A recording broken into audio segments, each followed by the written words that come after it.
Señores, el índice Nikkei de la Bolsa de Tokio ha experimentado una caída histórica hoy lunes. Ha perdido un 12,4% en la sesión de hoy.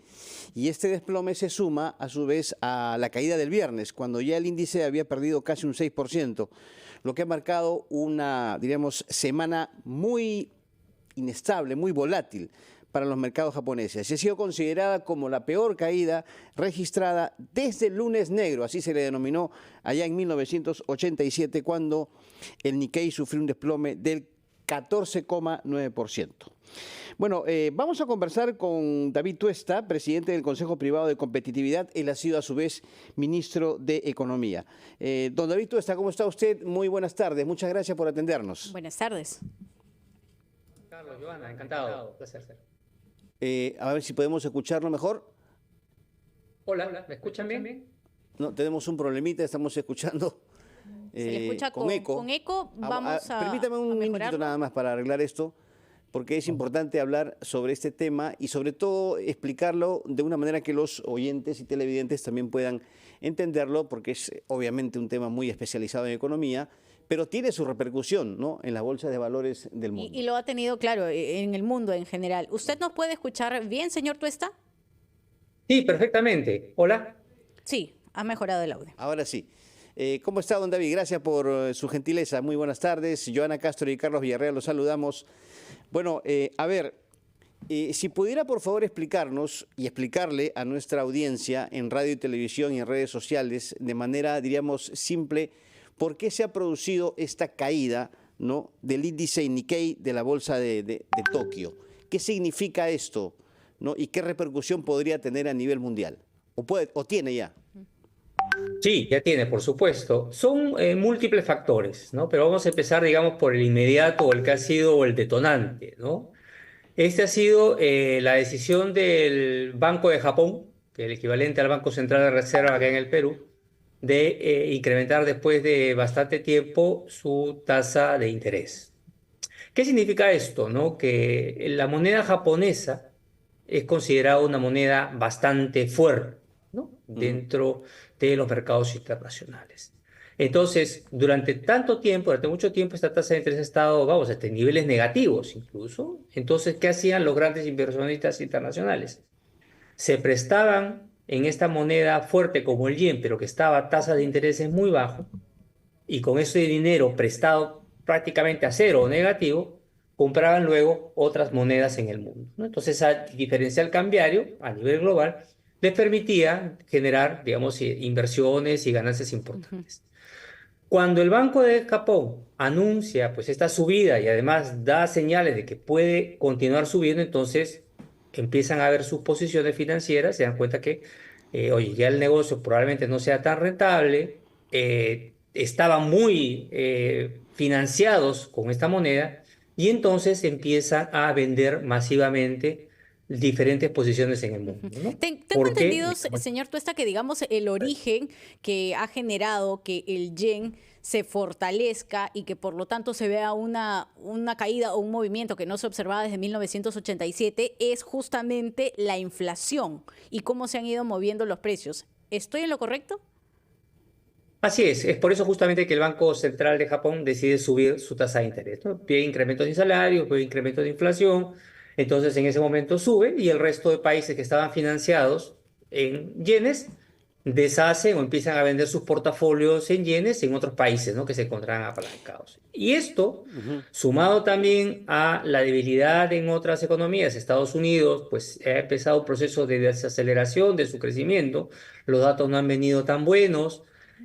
La Unión Europea también tiene serios problemas de productividad en el mundo. China también, que viene ahí bandeándose con problemas también en el ámbito financiero. Entonces todo eso al final ha llevado a que se genere una especie de contagio en el resto de economías, y por supuesto, ¿no?, la economía latinoamericana, Perú, seguramente también se van a ir viendo afectadas. Todo va a depender de cómo se vaya desenvolviendo en los próximos días esta situación particular que se ha presentado en las bolsas hoy. Don David, durante la mañana el dólar ha estado fluctuando a la baja, ¿no?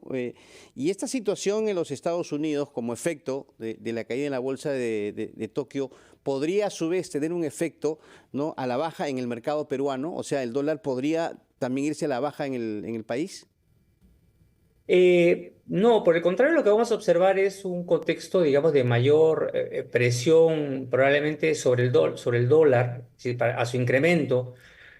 Porque normalmente cuando se presentan este tipo de crisis, los países emergentes como el Perú, más allá de que nuestra moneda, por supuesto, está muy bien mantenida y soportada, es inevitable experimentar algún tipo de contagio, ¿no? De hecho, estas fluctuaciones que usted ha venido comentando, se ha debido también un poco a este factor externo, más a las intervenciones que el propio Banco Central de Reserva ha venido desarrollando para evitar que el tipo de cambio se dispare, ¿no? En general, en todos los países, por ejemplo, en los países de la Alianza del Pacífico, México, Colombia, Chile también han venido, pues, sufriendo de alguna manera este batacazo que ha venido desde el Asia, ¿no? Entonces, vamos a ver, digamos, hacia adelante qué factores prevalecen, porque, En, por ejemplo, otra cosa que se puede ver debilitada, y ya hemos visto de la semana pasada también, es el precio del cobre, ¿no?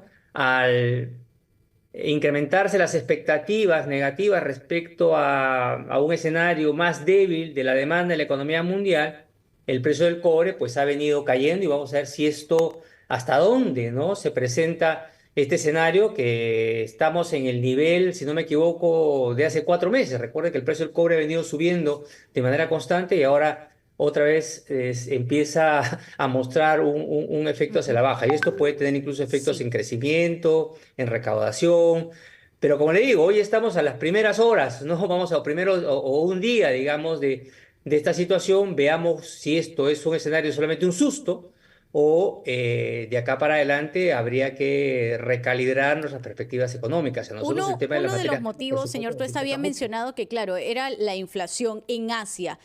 ¿Ha sucedido lo mismo en Estados Unidos o se han dado otro tipo de factores? ¿Habría sumado en todo caso, por ejemplo, se lo pregunto, la información de que ha subido también la tasa de desempleo en Estados Unidos? Ese puede ser otro de los factores para tratar de entender en general cuáles son los que han venido, digamos, generando que caigan las bolsas de valores.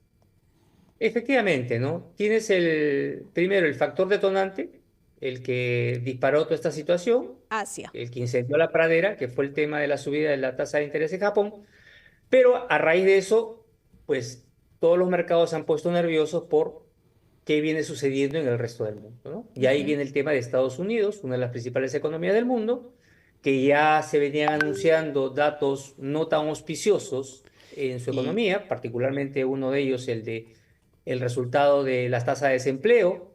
Hay otros datos también que señalan algún tipo de pesimismo. La confianza empresarial también se ha reducido respecto a las expectativas que se tenían anteriormente.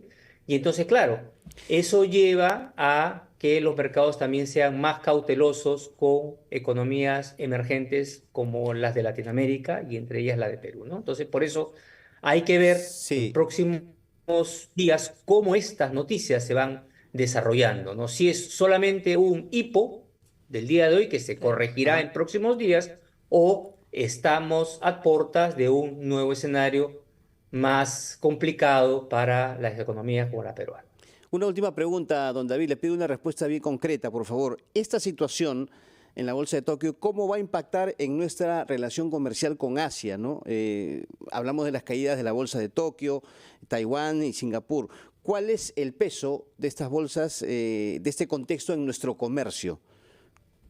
Bueno, ahí fundamentalmente, ahí lo que tenemos que ver es escenarios de corto y de largo plazo. En el corto, yo creo que va a haber gran volatilidad, pero no tanto por la relación directa que tengamos con Asia, sino por esta relación o este contagio que se genera alrededor de las diferentes bolsas del mundo, ¿no? Hay una participación efectivamente de inversionistas asiáticos, pero fundamentalmente son americanos, europeos los que invierten en el Perú. Entonces, por ese lado, el tema viene no tanto por Asia, sino por el contagio global e internacional. Ujú.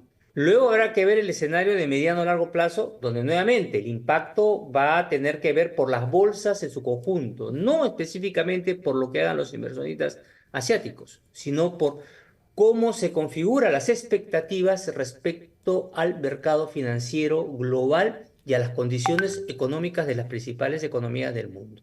Estados Unidos, debilitado hace tiempo que se sabe que está Sí. debilitado, vamos a ver qué tanto, y luego está el caso de China, que como bien se sabe, hace bastante tiempo se mantiene creciendo gracias al apoyo del sector público. Si esto se detiene, probablemente también veamos un escenario más complejo de acá para adelante. Bueno, nos mantenemos, como siempre, lo decimos, a la expectativa. Muchas gracias por la explicación, David Cuesta, Gracias, muy presidente del amable. Consejo Privado de Competitividad y exministro de Economía, que ha conversado con nosotros en esta segunda edición de la Rotativa del Aire. 1:48, nos vamos a una pausa, volvemos luego de los anunciantes en RPP, La Voz de todo el Perú.